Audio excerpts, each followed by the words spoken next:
What's up guys, Andrews here with the Global Labs update for the week. I wanted to make a quick video for you guys so we can go over a few things I did not mention in this week's videos, mainly the Bartering Changes and the Vell's Hearts mechanic, as well as the Dandelion Buff that was added to Global Labs a couple of weeks ago. A Guardian and Berserker Successions came out on Global Labs this week. I have videos on each, so check them out if you want to know more.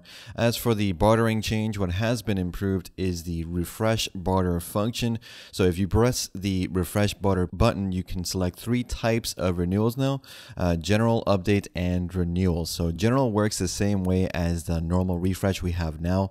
Update refreshes the barter list regardless of whether or not you have a cooldown still, and this action will consume 2 barter renewals instead of it normally consuming 1.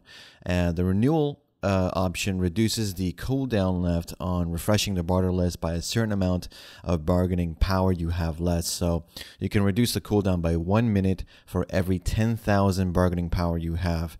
These changes are meant to expedite your bartering routes so you finish them quickly. You can then move on to the next set without having to wait for the timer. Special barter also received a change. It's now called something different, though the Korean translation calls it barter. Obviously not what it's going to be called. However, the next line calls it sudden barter. So that may be the new name for the special barter that we have right now. In essence, they've increased the chance for them to appear after actually nerfing them in the past with the changes to bartering, a month ago now. Barter boxes you get from Island Exploration is very good money right now and will be nerfed by about 35% chance to obtain them.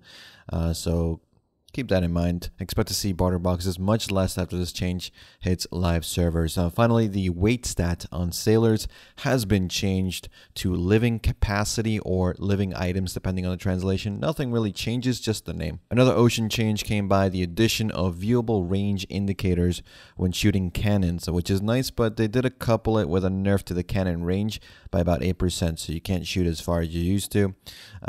Probably not going to be a huge deal, but yeah, we'll see. Possibly the biggest change of this Global Labs patch is the buff to Dandelions. However, before, Dandelions would have human damage plus 5 modifier at Tet and Pen, and with Successions, it became apparent that Dandelion no longer was best in slot if you were using Successions, since the modifiers on the green and blue awakening weapons meant that you dealt more damage despite the AP loss on those weapons. So now they've changed it to the additional damage to all races up to 12 at Pen, making it undoubtedly the best in slot regardless of whether you're using the Awakening kit or the Succession kit. Makes sense. It was a change that needed to happen. I thought maybe the Succession kit was bugged in the way that it used Awakening weapons, but apparently not. They just changed it this way, so now Dandelions are without a doubt the best Awakening weapon or Succession weapon to use.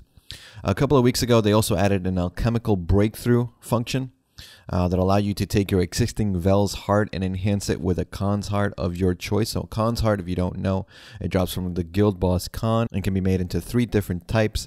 Destruction gives 1 AP, Guardian Khan gives 1 DP, and the Life Khan Alchemy Stone gives a mastery, I think around 25 or so. If you take one of those Khan hearts and fuse it with your existing Vell's Heart with this new alchemical breakthrough process, you can make your Vell's Heart have up to 6 AP instead of the 3 that it comes with. The Guardian Khan Heart can give you up to 15 DP, and the Life Khan can give you up to 30 more mastery on your Vell's Heart. So essentially like enhancing your Vell's Heart. The Guardian one seems pretty broken to me, as in broken good. 15 DP or I think 12 DP is insanely good. The catch though, it's not that easy. The catch is that it's rolls, so you don't always get it. It's random. The rolls you get as in stats you add to your Vels by fusing a Khan's Heart are completely random. It consumes the Khan's Heart, so it's basically spending billions to see if you can get better stats on your Vels. Something for those with money to throw around and not something most players will have to worry about too much. Now, I did try a bunch of enhancements with the Vels Heart on test server, and the majority were like 1 DP, 3 DP, 4 DP. The highest I got was 9 DP, and in terms of AP, I did get 6 AP, but after maybe like 20 enhances, so it's definitely not easy to get. Also to note, you cannot fuse different types of Khan Hearts, by the way. So if you fuse your Vels with a Destruction Khan's Heart and you get 6 AP, you cannot then go and fuse a Guardian Khan for DP. and expect to keep the 6 AP. It will completely re-roll the stats on the Vell's Heart, so keep that in mind. So if you have a 6 AP enhanced Vell's Heart and you go and use a Guardian Con expecting to get maybe 9 DP and 6 AP, that's not going to work. It's going to go to 3 AP and 9 DP because it completely rerolls the entire thing. And that's pretty much it for this Global Labs update. These are pretty quick. Let me know what you thought about the Dandelion and Vell's Heart changes in the comments down below. And if you haven't, please subscribe to the channel to see more videos like this one. Every sub counts as we continue to grow. Like or dislike the video, also depending on how your day is going. And as always, thanks for watching, guys. Thanks for listening. I'll see you all in the next one. Take care.